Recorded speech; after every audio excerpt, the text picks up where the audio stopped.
Hello, you're watching The Buzz with me, your host, Queen Banda. Today with us, we have Brian Glowacki, right? That's it. Here at our studios at WCTV. Brian is going to be performing at Buzz's Play Productions here in Wareham in May 3rd. But before that, we're going to get to meet Brian and to know who he is, for you to know who he is, and to know exactly what you're going to be expected from him.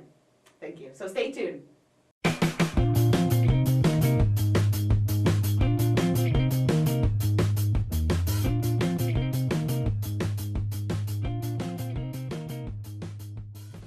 Now, you say that you pride yourself that you grew up in the mean streets of Nantucket. Yeah. And I was reading that sentence over and over again, and I couldn't figure out. Maybe I had ideas of what that meant, but I wanted you to tell us. What does that mean for you? Well, it's a rough place to grow up.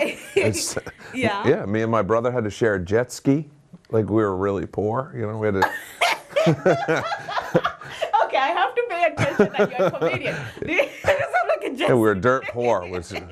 My parents stayed together. We only had one Christmas. So it was really rough life over there.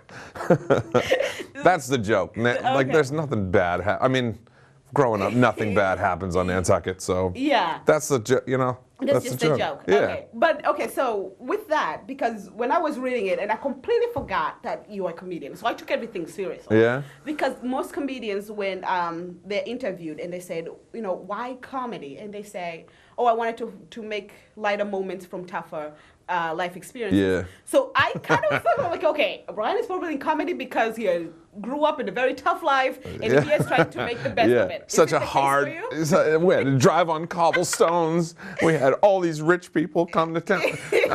I mean, I definitely have some life experience, just like anybody else. That's, you know, that wasn't exactly great, but I had a great upbringing. Yes. I mean, I probably come at things from a different angle. I'm not a comic that's like sad about stuff, and I like to lighten people's moods. You know, that's why I'm in it. Some of your clips. I mean, you take even our daily life situations, right?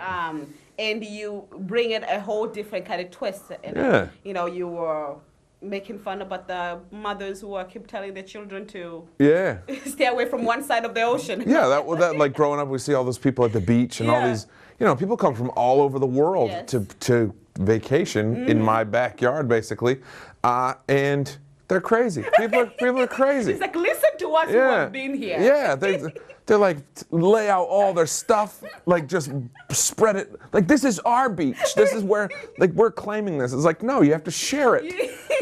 It's ridiculous. Yeah, but why comedy? Why not?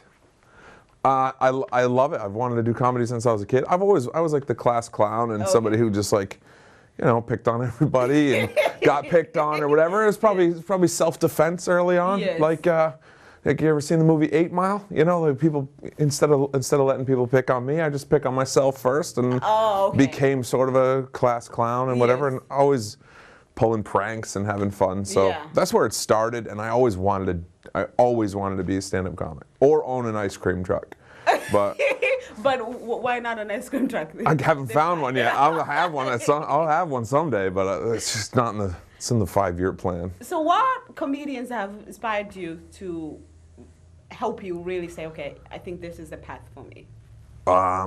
As far as like influences, like I would say Don Rickles, even though he's like 100 now. Yeah. He was probably somebody that I saw. I was like, oh, he makes fun of his friends. Yes. Like that's what those old roasts and stuff. He was just making fun of his friends, and that's what we do. We just give each other a hard time. Okay. That's a Massachusetts thing. Yes. To like, you know, just give each other a hard time. Hey, jerk! When you walk into a room, like, hey, stupid, and your friends. It's not like that anywhere else in the world. Yeah. So I would say like Don Rickles, and then I like snuck and watch Eddie Murphy Raw, like when I wasn't supposed to when I was a kid. So I would be like, you know, reciting those things. Jim Carrey in Living Color. Yes.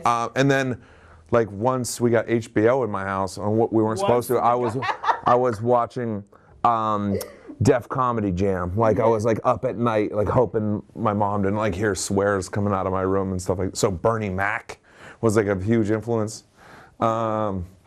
People like that, and then... But what about their comedy, do you think? Is it because they were making fun of their friends or their surroundings? I think that they were just very sure of themselves. Okay. And I liked that. All right. As a kid growing up, we're all, you know, what are people going to think? And, oh, people are going to, I shouldn't say this, and I shouldn't say, and then I see these people on TV that just say whatever they want to say. And you want And I'm like, I want to be that guy. I want to be that guy that just says whatever he wants, and people like him for it. Now, do you find it, because you're a comedian now, and you're a professional comedian now, so you're not like, you know, just somebody out there screaming, I'm a comedian. But do you find it that people are not taking you seriously?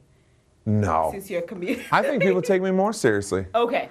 I feel like as comedians we like deliver it how we just tell it how it is. You know, we don't sugarcoat anything. Yeah. We just, this is the way it is. Now, take it or leave it. I know that some of your topics to talk about you draw from your own life experience. Definitely. So does it mean people in your life are kind of, all right, let me be as good as I could be before I end up in Brian's stage? Well, you'll like people. Yeah, that's like a comedian's like worst thing is people will go like, oh, don't use this in your little skit. Yes. And you're like, I'm not going to. I don't care that you got groceries today. That's not funny to me. But if you broke up with me, we're talking about it. If you if you broke my heart, or like, you know, if you did something stupid in front of me, we're gonna talk about it. That's just how it is. But people are like, oh, here's something you can use in your skit. We hate that. Comedians, stop. America, Wareham, who's ever watching, stop it. You can use this if you want to. I'm not gonna. I don't care. Yeah, I don't care about your stupid life. Oh my goodness. Okay, so for your upcoming show here in Wareham, right, May 3rd, what kind of topics should we be expecting to hear? Oh man, all sorts of new stuff.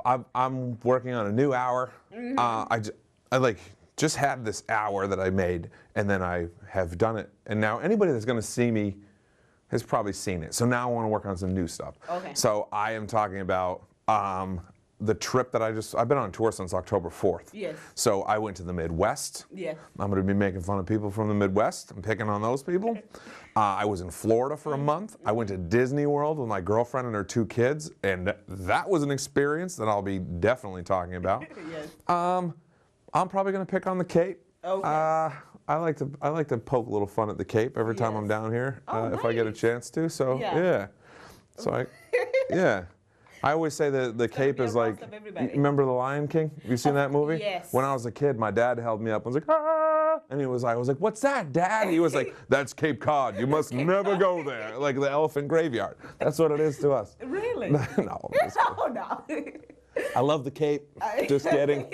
Yes. Right. So you're gonna be at the Cape, and instead of just doing your show, you know, we have tons of things going on here. Like what? Like Walk for Hunger. Were you looking to participate? Walk for Hunger? Walk for Hunger. I did a walk for Hunger. I did the one in Boston, the big one. Yes. Project Bread, right? Yeah. Okay. I don't know how I got recruited to do this. This is the part that didn't make sense to me. It's like 20 miles, right? 20. Yeah. So it's a walk for hunger. But no, this was 20 miles. The one I had to do was 20 miles long. But halfway through, this is what doesn't make sense to me. They give everyone snacks. Well, to make sure to say thank you. Here's an idea. Take all that food and give it to hungry people, and don't make fat people walk 20 miles. Maybe do that. I got a business idea too for the end of Walk for Hunger. You want to make some money? All right. Foot rubs. Just massaging feet at the end of Walk. You could make $1,000 easy. Forget the snacks. Yeah. I don't need like, they gave us chips, they gave us sandwiches and everything. I'm like, pack it all up, give it to somebody that needs it, and I'll stay home and watch television and stay fat. That's all I need to do. Please, people, come in to see the show.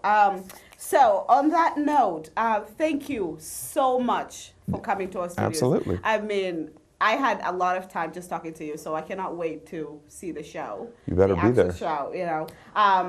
So Brian is going to be performing at Buzzards Bay Play Productions on May 3rd. For more information, you can visit the Buzzards Play Production website, which I'll put a link down there so you can go and see Brian. Thank you for watching The Buzz with me, your host, Queen Banda. Please tune in next week for more Buzz. Until then, keep safe. Thank you.